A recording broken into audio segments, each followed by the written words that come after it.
আসসালামু আলাইকুম ওরহমতুল্লাহি ওবরাকাতুহ। নাহমাদুহু ওয়া নুসাল্লি আলা রাসূলিহিল কারীম, আম্মা বা'দ। সম্মানিত দিনী ভাই এবং বোনেরা, পবিত্র মাহে রমাদান আমাদের একেবারে সন্নিকটে। ইটস নকিং দ্য ডোর।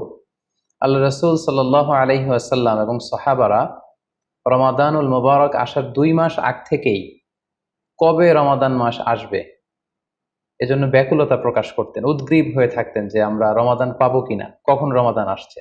এবং ওনারা পড়তেন আল্লাহুম্মা বারিক লানা ফি রজব ওয়া শাবান ওয়া বাল্লিগনা রমাদান।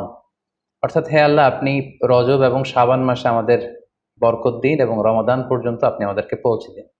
আমাদের সালাফরা রমাদান আসার 6 মাস আগ থেকে, অর্থাৎ একটা বছরের 6 মাস ওনারা অপেক্ষা করতেন কবে রমাদান আসবে, উদ্গ্রীব হয়ে থাকতেন, ব্যাকুলতা প্রকাশ করতেন। আবার রমাদান মাস চলে যাওয়ার পরে বছরের বাকি 6টি মাস এ রমাদানে ওনারা যে সমস্ত এবাদত করেছেন সেগুলো আল্লাহ তাআলা কবুল করলো কিনা এ নিয়ে পেরেশানিতে থাকতেন। বাকি 6 মাস দোয়া করতেন যে আল্লাহ, এই রমাদানে যে সমস্ত এবাদত আমরা করেছি এগুলোকে তুমি কবুল করে নাও। এই পবিত্র মাসে আল্লাহ তাআলা আমাদের আল্লাহ সচেতনতা বৃদ্ধির জন্য এ মাসে আমাদের জন্য সিয়ামকে তিনি ফরজ করেছেন। আল্লাহ তাআলা ইরশাদ করছেন, ইয়া আইয়ুহাল্লাযীনা আমানু কুতিবা আলাইকুমুস সিয়াম কামা কুতিবা আলাল্লাযীনা মিন ক্বাবলিকুম লাআল্লাকুম তাত্তাকুন। অর্থাৎ ওহে বিশ্বাসীরা, সিয়ামকে এ রমাদান মাসে তোমাদের জন্য অবধারিত করা হয়েছে, যেমনি ভাবে তোমাদের পূর্ববর্তীদের উপরও এই সিয়ামকে অবধারিত করা হয়েছিল, যাতে করে তোমরা আল্লাহ সচেতন হতে পারো। এই আয়াত থেকে বোঝা গেল এই পুরো রমাদানুল মুবারকে যে আমরা সিয়াম উদযাপন করি বা সিয়াম পালন করি, এই সিয়াম বা রোজা পালনের মূল উদ্দেশ্য বা প্রাইম অবজেক্টিভ হচ্ছে আল্লাহ সচেতন হওয়া। এই সিয়াম আমাদেরকে আল্লাহ সচেতন বানায়। এই সিয়াম আমাদের মধ্যে এই ফিলিংস, এই ভাবনা, এই চিন্তা বা এই চেতনাটা নিয়ে আসে যে আমরা এটা ভাবতে শুরু করি যে Allah is watching me, Allah is observing me, আল্লাহ আমাকে দেখছেন। এই চিন্তাটাকে, এই সেন্সটাকে, এই ফিলিংটাকে ডেভেলপ করার জন্যই আল্লাহ তাআলা এই মাসে সিয়ামকে আমাদের উপর ফার্জ করেছেন, এবং সেটাই আল্লাহ এই আয়াতের শেষাংশে বলছেন লাআল্লাকুম তাত্তাকুন, যাতে করে তোমরা আল্লাহ সচেতন হতে পারো, যাতে করে তোমরা গড কনশাস হতে পারো। আমরা যখন সিয়াম পালন করি আমরা তখন ক্ষুধার্ত, আমরা তৃষ্ণার্ত। ঘরের ভেতরে আমরা চাইলে, কেউ নেই, কেউ আমাকে দেখছে না, আমি চাইলেই খেয়ে ফেলতে পারি। আমি চাইলেই কিন্তু পান করে আমার তৃষ্ণা মেটাতে পারি, কিন্তু আমি খাচ্ছিও না, পানও করছি না। কারণ আমি এটা ফিল করি যে কেউ দেখে না, কিন্তু আল্লাহ দেখে। পৃথিবীর কেউ আমাকে দেখছে না। দরজা বন্ধ করে, জানালা বন্ধ করে, ফ্রিজ থেকে ঠান্ডা পানি বের করে, শরবত বের করে আমি কিন্তু ঘরের ভেতরে যখন একা একা থাকি আমি খেয়ে আমার তৃষ্ণা নিবারণ করতে পারি। কিন্তু এটা আমরা কেউই করি না, কারণ আমরা ফিল করি যে পৃথিবীর কেউ যদি নাও দেখে, আল্লাহ সুবহানাহু ওয়া তাআলার চোখে কিন্তু আমরা ফাঁকি দিতে পারছি না। হি ইজ ওয়াচিং মি, তিনি আমাদেরকে দেখছেন। তাহলে সম্মানিত দিনী ভাই এবং বোনেরা, এই সিয়াম আমাদের মধ্যে আল্লাহ কনসিয়াসনেস, আল্লাহ সচেতনতা এটা ডেভেলপ করে। পাশাপাশি সিয়ামের মাধ্যমে আমরা আমাদের প্রবৃত্তির উপর নিয়ন্ত্রণ অর্জন করি।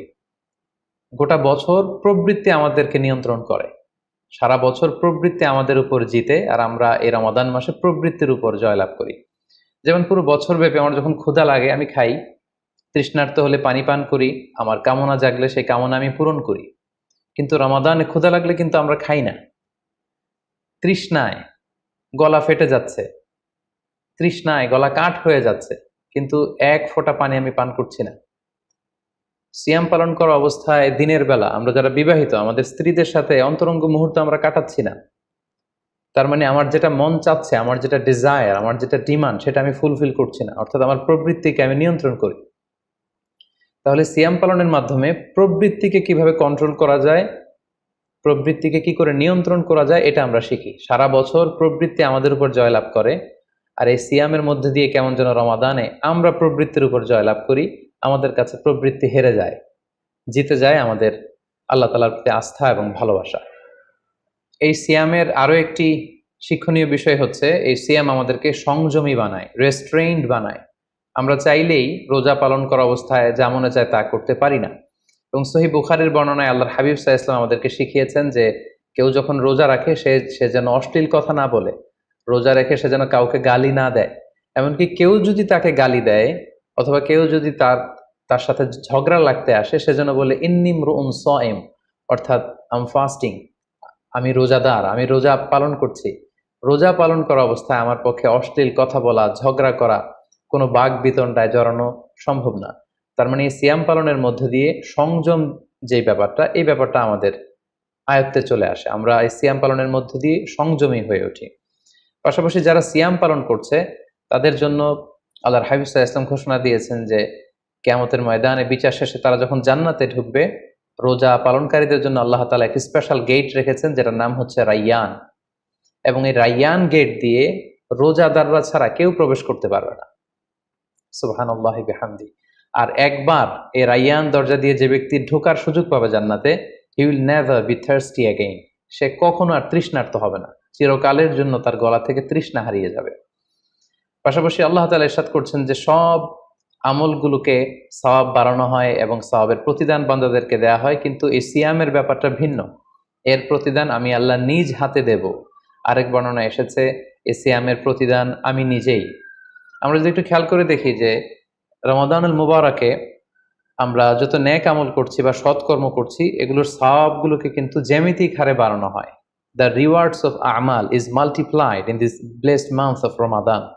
এ মাসে আমরা একটা নফল আবাদত করলে সেটা ফরজের সমান সওয়াব দেওয়া হচ্ছে। একটা ফরজ আবাদত করলে সেটা 70 থেকে 700 গুণ সওয়াব দেওয়া হচ্ছে। এ মাসে উমরা করলে সেটা হজের সমান সওয়াব দেওয়া হচ্ছে। অর্থাৎ অর্থাৎ অন্যান্য মাসে আমরা যদি নেক আমল করি তাহলে সেটার সওয়াবকে বাড়ানো হয় গাণিতিক হারে, কিন্তু এই রমাদানুল মুবারাকে কোনো নেক আমল করলে এর সওয়াবকে বাড়ানো হয় জ্যামিতিক হারে।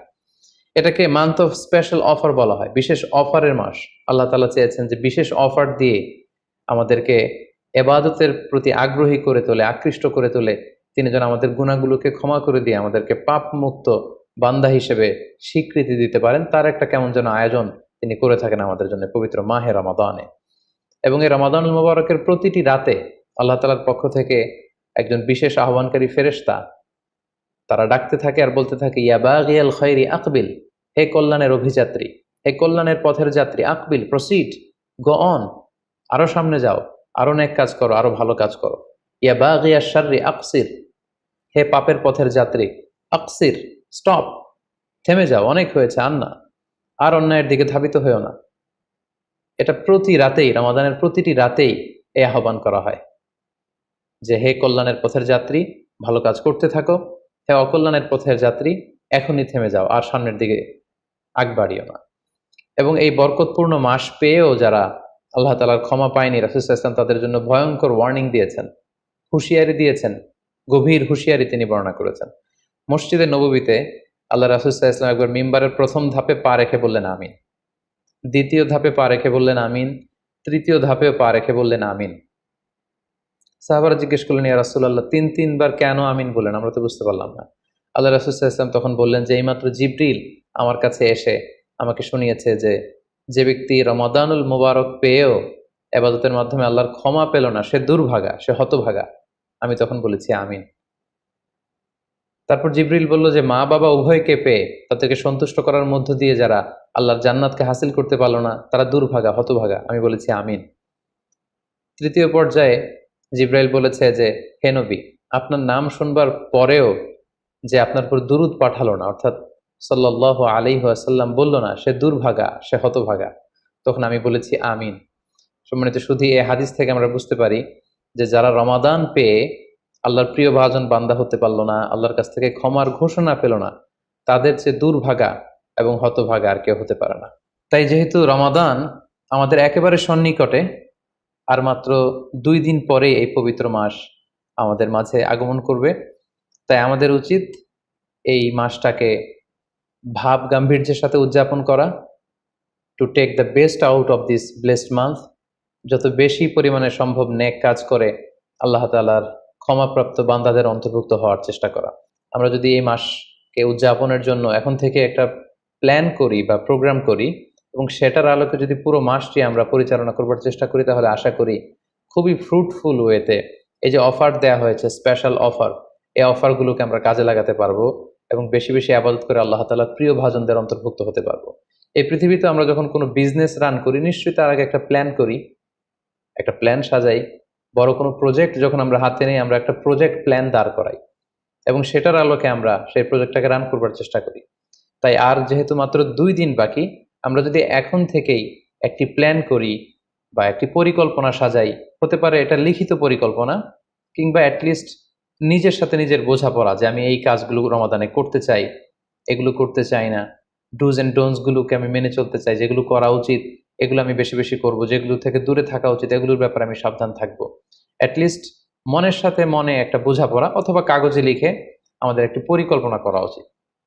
সো এ পর্যায়ে এই রমাদান কেন্দ্রিক আমরা কি ধরনের পরিকল্পনা করতে পারি এবং সেই পরিকল্পনায় কোন কোন বিষয়গুলো স্থান পেতে পারে বলে আমি মনে করি, সেগুলো আপনাদের সাথে সংক্ষিপ্তভাবে শেয়ার করবো ইনশাআল্লাহ।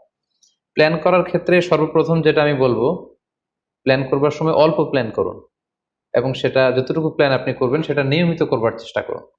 আমাদের অনেকের মধ্যে এমন একটা ভাব কাজ করে যে যেহেতু এটা অনেক রহমতের মাস, বরকতের মাস, মাগফিরাতের মাস, আবেগে তারা অনেক বেশি প্ল্যান করে ফেলে এবং সেই অনুযায়ী রমাদানের শুরুতেই সারা রাত তাহাজ্জুদ, সারাদিন এবাদত তেলাওয়াত, এরকম 2-4 দিন চলার পরে, কয়েকদিন যাওয়ার পরে সে আবেগটা ঝরে পড়ে, সে আবেগটাকে সে ধরে রাখতে পারে না। কারণ এমন প্ল্যান করা হয়েছিল যেটা রেশনাল ছিল না, যেটা হয়তো যৌক্তিক ছিল না বা বাস্তবসম্মত ছিল না। সো প্ল্যান করার ক্ষেত্রে আমার প্রথম পরামর্শ হচ্ছে অল্প প্ল্যান করুন এবং যতটুকু প্ল্যান করবেন সেটা পুরো রমাদান ব্যাপী, হোল দ্য মান্থ লং আপনি সেটাকে পালন করবার চেষ্টা করুন। কারণ আল্লাহ রাসূল সাল্লাল্লাহু আলাইহি ওয়াসাল্লাম বলেছেন, আহাব্বুল আমালি ইলাল্লাহি আদওয়ামুহা ওয়া ইন কাল্লা। আল্লাহ তাআলার কাছে সবচেয়ে প্রিয় আমল হচ্ছে সেটা যেটা মানুষ নিয়মিত করে, যেটা বান্দা রেগুলার বেসিসে করে, যদিও এটা পরিমাণে কম হয়। সো আপনি পরিমাণে যদি কমও করেন, সেটা যদি পুরো রমাদান মাস ব্যাপী একই ধারাবাহিকতায় আপনি ইবাদত করেন, তেলাওয়াত করেন, তাহাজ্জুদ পড়েন, জিকির আজকার করেন, সাদাকা করেন, দান করেন, এটার যদি একটা ধারাবাহিকতা থাকে, সেই ইবাদতটা আল্লাহ তাআলার কাছে বেশি প্রিয়। তাই প্ল্যানের ক্ষেত্রে আমার সর্বপ্রথম পরামর্শ হচ্ছে অল্প প্ল্যান করুন, স্বল্প পরিসরে প্ল্যান করুন, হাতে গোনা অল্প কয়েকটি বিষয়ের ব্যাপারে আপনি কনসার্নড হন এবং যতটুকু প্ল্যান করেছেন ততটুকু নিয়মিত বাস্তবায়ন করুন। প্ল্যানের ক্ষেত্রে সর্বপ্রথম যেটা আমি বলতে চাই সেটা হচ্ছে পুরো রমাদান মাসে সালাতের ব্যাপারে আমাদেরকে সর্বপ্রথম বেশি সচেতন থাকতে হবে। It's mandatory. 5 ওয়াক্ত সালাত যেন আমরা জামাতের সাথে আদায় করতে পারি, এই বিষয়টা খেয়াল রাখতে হবে। কোনো কারণে যদি জামাত ছুটেও যায়, কাজা যেন না হয়ে যায়। কারণ আমাদের যদি জামাত ছুটে যায়, সালাত যদি কাজা হয়ে যায়, তাহলে আপনার প্রোডাক্টিভিটি কমে যাবে। সো প্ল্যানের ক্ষেত্রে এখন থেকে আমাদের এটা মাথায় রাখতে হবে যে পুরো রমাদান জুড়ে আমরা 5 ওয়াক্ত সালাত জামাতের সাথে আদায় করব। কোনো কারণে জামাত যদি ছুটেও যায়, কোনো নামাজ যেন আমার কাজা না হয়ে যায়, এই ব্যাপারে আমরা সচেতন থাকবার চেষ্টা করব। 3 নম্বরে হচ্ছে কোরআন তেলাওয়াত করা। যেহেতু রমাদানুল মুবারক, এটা কোরআন নাজিলের মাস। আল্লাহ তাআলা বলছেন, শাহরু রমাদান আল্লাযী উনজিলা ফীহিল কুরআন। রমাদান তো এমন মাস যে মাসে আল্লাহ তাআলা কোরআন নাজিল করেছেন। সো এটা কোরআনকে উদযাপনের মাস, কোরআনের সাথে নতুন করে সম্পর্ক গড়বার মাস, বেশি বেশি কোরআন তেলাওয়াত করবার মাস। নফল ইবাদতের যে লিস্ট আছে তার মধ্যে সবচেয়ে শ্রেষ্ঠ নফল ইবাদত হচ্ছে কোরআন তেলাওয়াত করা এবং সেটার মোক্ষম সময় হচ্ছে রমাদানুল মুবারক। আমরা প্রত্যেকেই জানি যে এই মাসে তেলাওয়াত করার যে একটা আবহ, যে একটা ইমেজ, যে একটা পরিবেশ এবং যেরকম একটা মজা পাওয়া যায়, বছরের অন্য কোনো মাসে কিন্তু ওই ফিলিংটা আমাদের আসে না। সো এই সুযোগটাকে আমাদের কাজে লাগানো, আমরা যেন প্রতিদিন কোরআনের তেলাওয়াত করি এবং তেলাওয়াত করার ক্ষেত্রে অবশ্যই ধীরস্থিরভাবে তেলাওয়াত করতে হবে। আমরা অনেকে তাড়াহুড়ো করে তেলাওয়াত করি। হাদিসে এসেছে, রুব্বা কারিন লিল কোরআন ওয়াল কোরআন ইয়ালআনু। কোরআনের অনেক তেলাওয়াতকারী আছে যাদেরকে কোরআন রহমত দেওয়ার পরিবর্তে লানত দেয়, কার্ডস করে, অভিসম্পাত করে। তাই তাড়াহুড়ো করে আমরা যেন কোরআন তেলাওয়াত না করি। রমাদান আসলেই দেখা যায় কিছু কিছু মানুষ কোরআন খতম করবার জন্য উঠে পড়ে লাগে। কেউ 5 খতম, 7 খতম, 10 খতম দেওয়ার জন্য প্রতিযোগিতা করে খতম দেয়। ফলে খুব দ্রুত তারা কোরআন তেলাওয়াত করে। এটা ঠিক না। খতম দেওয়ার জন্য উঠে পড়ে লাগা উচিত হবে না, বরং আপনি ধীরস্থিরভাবে তেলাওয়াত করুন। সেই হিসেবে শুরু থেকে শেষ পর্যন্ত একবার করে যদি আপনি 1 খতম দিতেও পারেন সেটা ভালো, আর দিতে না পারলেও আপনি ধীরস্থিরভাবে তেলাওয়াত করে সেটার সওয়াব আপনি ইনশাল্লাহ পাবেন। তাহলে তেলাওয়াত করার ক্ষেত্রে প্রথম রিমাইন্ডার হচ্ছে তাড়াহুড়ো করে তেলাওয়াত করা যাবে না। 2 নম্বর হচ্ছে যদি সুযোগ হয় অর্থ বুঝে তেলাওয়াত করা।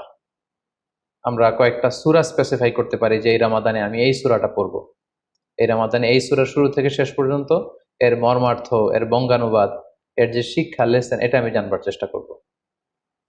সম্মানিত দিনী ভাই এবং বোনেরা, কোরআন হচ্ছে এমন একটি কিতাব, যারাই এই কোরআনের সাথে সম্পর্ক জুড়ে দিয়েছে, যারাই এই কোরআনকে হৃদয়ে ধারণ করেছে, তারাই সম্মানিত হয়েছে।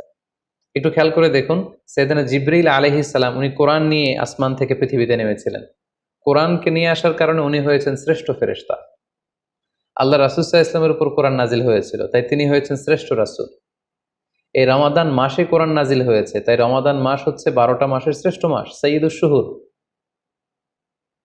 কদরের রাতে এই কোরআন নাজিল হয়েছিল, তাই কদরের রাত হচ্ছে পৃথিবীর শ্রেষ্ঠ রাত।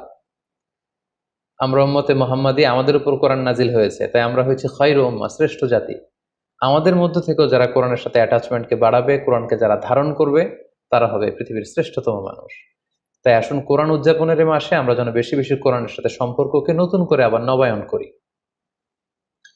4 নাম্বার যেই ব্যাপারটি আমি প্ল্যানে বা পরিকল্পনায় রাখার চেষ্টা করব, সেটা হচ্ছে খুব বেশি খাবার দাবার বা কেনাকাটা এগুলোর ব্যাপারে আমাদেরকে একটু সাবধান থাকতে হবে।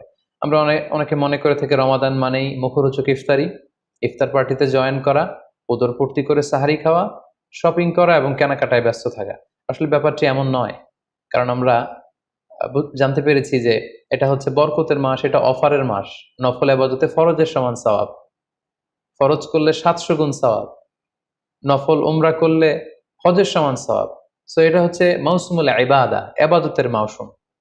সো আমাদের যদি শপিং করা লাগে, আমাদের যদি কোনো প্রোগ্রামে অংশগ্রহণ করা লাগে, সেটা যেন আমাদের ফোকাস না হয়। কেনাকাটা, শপিং করা, এটা যেন আমাদের ফোকাস না হয়। ভুরি ভোজ করা, আমাদের বাসায় মা বোনরা যারা আছে তাদেরকে হরেক রকম আইটেমের বায়না ধরে সারাদিন তাদেরকে ব্যস্ত রাখা, ইবাদত থেকে তাদেরকে দূরে রাখা, এই কালচারগুলো থেকে আমাদেরকে দূরে থাকতে হবে। আমরা যখন রমাদান কেন্দ্রিক প্ল্যান করতে বসবো, আমরা যেন এটা ভাবি যে এই রমজানে একটু একটু করে আমি নিজেকে পরিবর্তন করতে চাই। ভুরি ভোজ করা, ইফতার পার্টিতে বেশি বেশি যাওয়ার জন্য প্ল্যান করা, তারপর কেনাকাটা, শপিং, ঈদের শপিং এর জন্য সময় নষ্ট করা, এটা যেন আমাদের মূল ফোকাস না হয়। আমাদের মূল ফোকাস যেন হয় এটা ইবাদতের মাস, বেশি বেশি ইবাদত করে যেন আমরা আল্লাহর সন্তুষ্টি অর্জন করতে পারি। প্ল্যানের ক্ষেত্রে 5 নাম্বার যে পয়েন্টটি আমি বলবো সেটি হচ্ছে ইফতারির পূর্ব মুহূর্তে দোয়া করুন। এটি ভুলে যাওয়া যাবে না। প্রতিদিন ইফতারিকে সামনে নিয়ে আমরা দোয়া করব, কারণ হাদিসে এসেছে সালাসু দাওয়াতিন মুস্তাজাবা, 3 ব্যক্তির দোয়া আল্লাহ তাআলার কাছে কবুল হয়ে যায়। এই দোয়া আল্লাহ কখনো ফিরিয়ে দেন না। এর মধ্যে একটা দোয়া হচ্ছে দাওয়াতুস সাইম, রোজাদারের দোয়া আল্লাহ কখনো ফিরিয়ে দেন না। দাওয়াতুস সাইমি মাকবুল, এটা আল্লাহর কাছে কবুল হয়ে যায়। ঠিক ওই মুহূর্তটাতে আল্লাহ তাআলার সফট কর্নার খুব বেশি গ্রো করে, আল্লাহর রহমতের দরিয়ার মধ্যে একটা অভাবনীয় জোশ পড়ে যায়। আল্লাহ তাআলা এই দৃশ্যটাকে খুব দেখতে পছন্দ করে যে বান্দা সামনে খাবার নিয়ে বসে আছে, শরবত নিয়ে, পানীয় নিয়ে বসে আছে, ক্ষুধায় তৃষ্ণায় সে জর্জরিত, সে চাইলেই সামনে থেকে নিয়ে মুখে তুলে খাবারটা খেতে পারে, কিন্তু সে আমার ভয়ে খাচ্ছে না। তখন আল্লাহ তাআলা এই দৃশ্যটা দেখতে বড্ড পছন্দ করেন। ঠিক এই মুহূর্তে আপনি যখন বুদ্ধি করে আল্লাহ তাআলার কাছে চাইতে শুরু করবেন, কায়মনো বাক্যে চোখের পানি ছেড়ে, আপনি চাইতে দেরি হবে, এই দোয়া আল্লাহ তাআলার কাছে কবুল হতে দেরি হবে না। তাই এই ভুলটি যেন আমরা না করি, এই বরকত যেন আমরা মিস না করি। প্রতিদিন খেয়াল করে, সম্মানিত দিনী ভাই এবং বোনেরা, খেয়াল করে ইফতারের পূর্ব মুহূর্তে দোয়া করুন। আপনার কি চাহিদা, আকুতি মিনতি আল্লাহর কাছে আছে, আপনি পেশ করুন। 7 নম্বর পয়েন্টটি হচ্ছে ধীরস্থির ভাবে তারাবির সালাত পড়ুন। প্ল্যান করে ফেলুন কোন মসজিদে পড়বেন, কোথায় পড়বেন, কোভিড আউটব্রেকের কারণে কোনো রেস্ট্রিকশন থাকলে বাসায় কিভাবে পড়বেন, পরিবেশটা আপনি কেমন দেখতে চান, কিভাবে করতে চান, এখন থেকে প্ল্যান প্রোগ্রাম করে ফেলুন।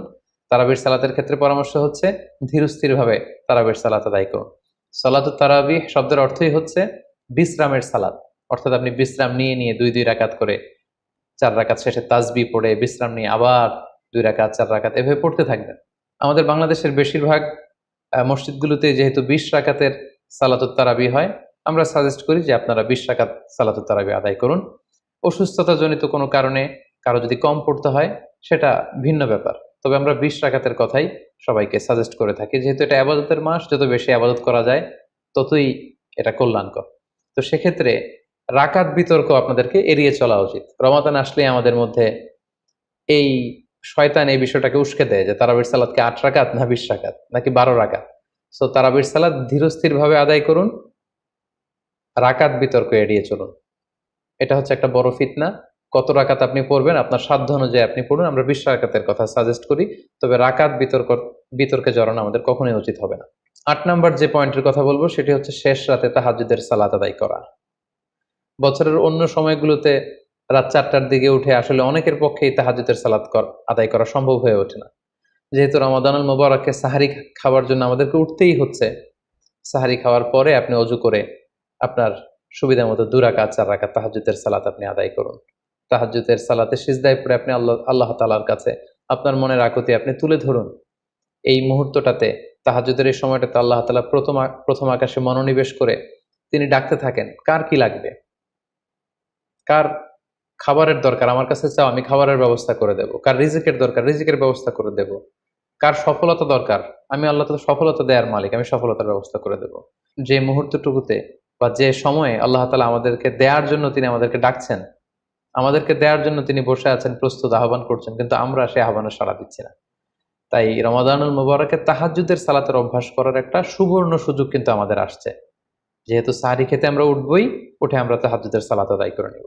9 নম্বর যে পয়েন্টটি উল্লেখ করতে চাই সেটি হচ্ছে সোশ্যাল মিডিয়ার নিয়ন্ত্রিত ব্যবহার বা পরিমিত ব্যবহার। যত কম ব্যবহার করা যায় ফেসবুক, ইউটিউব, অনলাইনে যত আপনি কম সময় দিতে পারবেন, আপনার প্রোডাক্টিভিটি ঠিক তত বাড়তে থাকবে। জরুরি প্রয়োজনে যে সমস্ত কাজ একেবারে করাই লাগে, যেগুলোকে অ্যাভয়েড করা মোটেও সম্ভব না, সেগুলো আপনি করতে পারেন। তবে আমাদের সাজেশন হচ্ছে ফেসবুকিং, টুইটারিং এবং ইউটিউবিং, এই সমস্ত কাজে, সোশ্যাল মিডিয়ার কাজে যত কম আপনি এই রমাদানুল মুবারকে সময় ব্যয় করতে পারবেন, সময়টা ঠিক ততই আপনার প্রোডাক্টিভ ওয়েতে কাজে লাগবে ইনশাআল্লাহ। 10 নম্বর পয়েন্ট এবং সর্বশেষ পয়েন্ট হচ্ছে রমাদানুল মুবারকের মূল আকর্ষণ হচ্ছে রমাদানুল মুবারকের শেষ দশকে, অর্থাৎ রমাদানের কদরের রাতগুলো হচ্ছে লাস্ট 10 ডেজ অফ রমাদানে। আল্লাহ রাসূল সাল্লাল্লাহু আলাইহি ওয়াসাল্লাম ইরশাদ করেছেন, ফালতামিসু ফিল আশরিল আওয়াখিরি মিনাল বিতর, রমাদানের শেষ দশকের বেজর রাত্রিগুলোতে তোমরা কদরের রাত তালাশ করো। তাই আপনারা যখন প্ল্যান করতে বসবেন, এখনই ক্যালেন্ডার সামনে নিয়ে রমজানের শেষ দশক কত তারিখ থেকে কত তারিখ পরে প্ল্যান করে নিন, এবং অড নাইটগুলো, বেজর রাত্রিগুলো কোন কোন রাত্রিগুলো হতে পারে এখনই প্ল্যান করে নিন।